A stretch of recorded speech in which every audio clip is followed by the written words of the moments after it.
السلام عليكم ورحمة الله، يا رب تكونوا بخير يا حبايب قلبي. الوقت بقى احنا معانا هنعمل النهارده السبت كشر اصفر.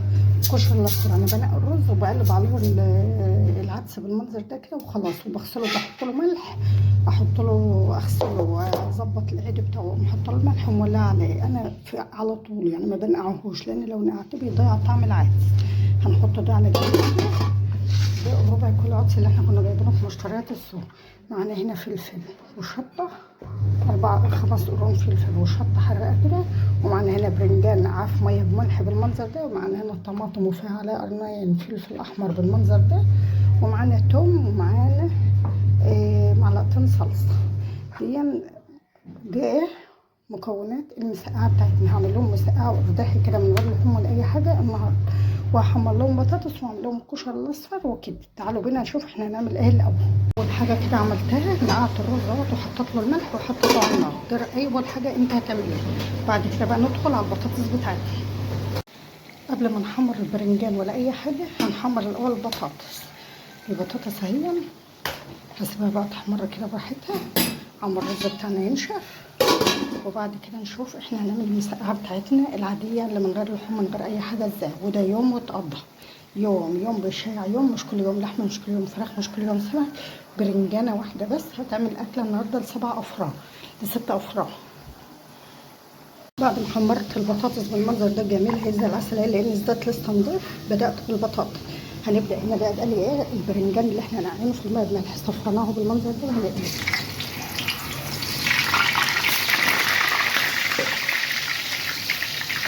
يتحمر تحمر كامل ياخد لون حلو كده.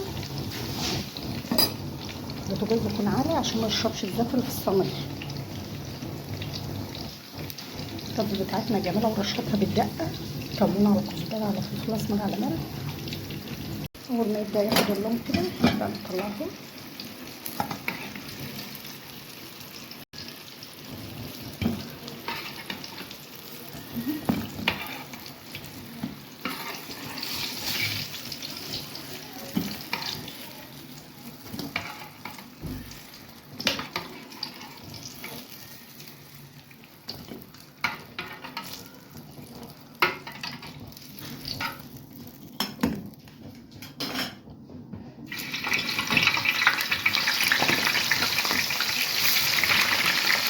هنا بقى هنبدا ننزل بالفلفل، هنديله ايه اللون ده، يعني تصفيره خفيفه خالص، مش هنحمر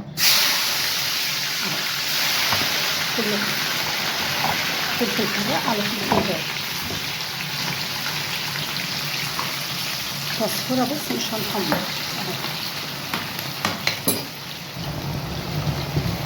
تتبيله مش هنحمر، تتبيله بس، يعني ايه تسويه خفيفه خالص كله.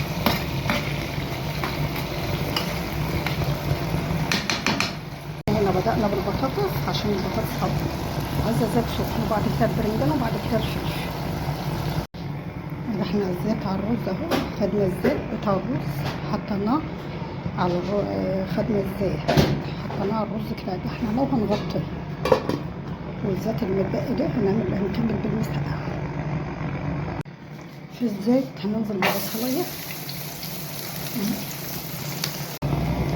هننزل اول ما تبدا تاخد لون خفيف كده ان شاء الله تحمر، ننزل عليها بثوم، وانزل عليها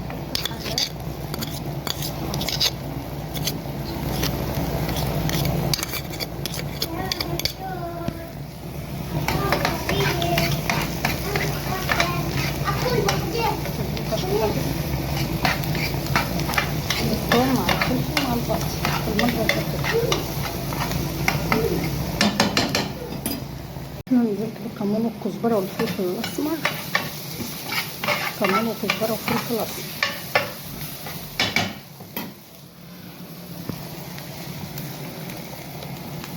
شويه كده من الخل، معلقتين من الخل. ننزل بعد كده طماطم على فلفل، ننزل بشويه سكر، اهم حاجه شويه السكر عشان الحموض. اول ما التسبيكه تبدا تتسبك كده ننزل فيها البتنجان بتاعنا نزل الفلفل كله كده.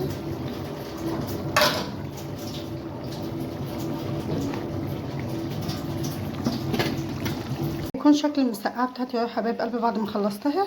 كل اللي انا زودته لها قبل ما اقفل كده نص معلقه من الثوم، بس معلش انا ما صورتهاش معاكم لان كان في حد واقف يعني وكده. حطيت نص معلقه من الثوم وكده هطفي عليها اهوت ونجهز غدانا مع بعض. بتكون فكرة غدانا يا حبايب قلبي حاجة كده على القد كده، لازم هو يوم بيمشي يوم. احنا عملنا رز اصفر، حمرنا البطاطس، عملنا المسقعة الجميلة بتاعتنا العسل دي انا عاملاها معاكم. وده بيكون فكرة غدانا النهاردة، يا رب تعجبكم. انا غرفت كده الاكل دون عشان بنتي راحت درس وقالت لي يا ماما جهزي لي غدا بسرعة كده اكل قبل ما امشي. فانا جهزت لها ده، وهاخد بقى التوم بتاعنا. لا هودي البنت الغدا وهعرفكم انا هعمل ايه بقى بعد كده، بس انا حبيت اجهز معاكم غدانا الاول. هنا بقى احنا طلعنا على السطح، سبت بقى بنتي تتغدى بقى عشان تتوكل على الله، ربنا ينجحها يا رب. هتمتحن السبت الجاي، مش السبت النهارده، السبت التاني ان شاء الله من غير مقاطعه. هتمتحن اخر السنه، تانية ثانوي وازهر. فقلت لها بقى خلصي يا رحمك اتغدى واشربوا شايك وكده، وانا هطلع انا بقى ابدا انضف الطن. انا كان الراجل معدي من تحت البيت النهارده، لقيته بيبيع التوم ده ال4 ب100، وفي اللي بيمر بيقول ال3 ب100، وانا عندي توم تاني غير ده هوريه لكم بس اما اخلص مبدأ التقشير في دهون.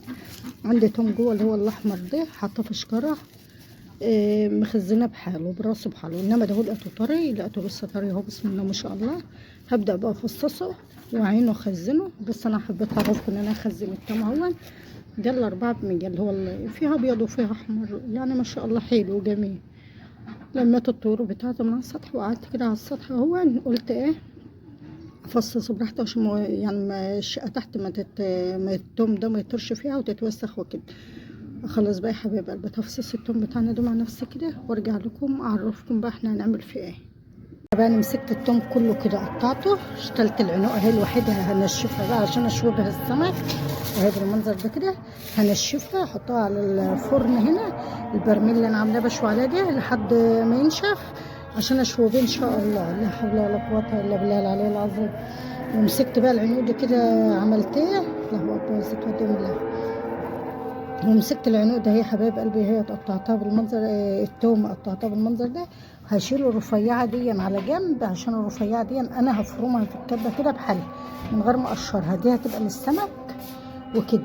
الرفيعه اللي خالص اللي ما تقشرش، يعني ايه اللي لو اتقشرت هتتهدر لان القشره اللي جوه لسه طريه وهتتهدر منه خساره. واللي هي الحبايه الفاص بسم الله ما شاء الله الكبير بالمنظر ده هقشره. وهعرفكم بقى الفيديو الجاي ان شاء الله انا هعمل ايه في التوم بتاعنا، لان المغرب اذن زي ما انتم شايفين كده وانا مش هينفع اقعد هنا. اخلص بقى التوم بتاعنا ده واوريه لكم بقى بعد التقشير باذن الله. الفيديو الجاي انا هعمل فيه ايه وهفرزه معاكم بامر الله من غير مقاطعه. يلا حبايب قلبي السلام عليكم، واحب اختم معاكم الفيديو بربنا يكبركم جبران يتعجب له اهل السماء والارض، ولايك واشتراك في القناه، ربنا يكبر بخاطركم. السلام عليكم ورحمه الله وبركاته.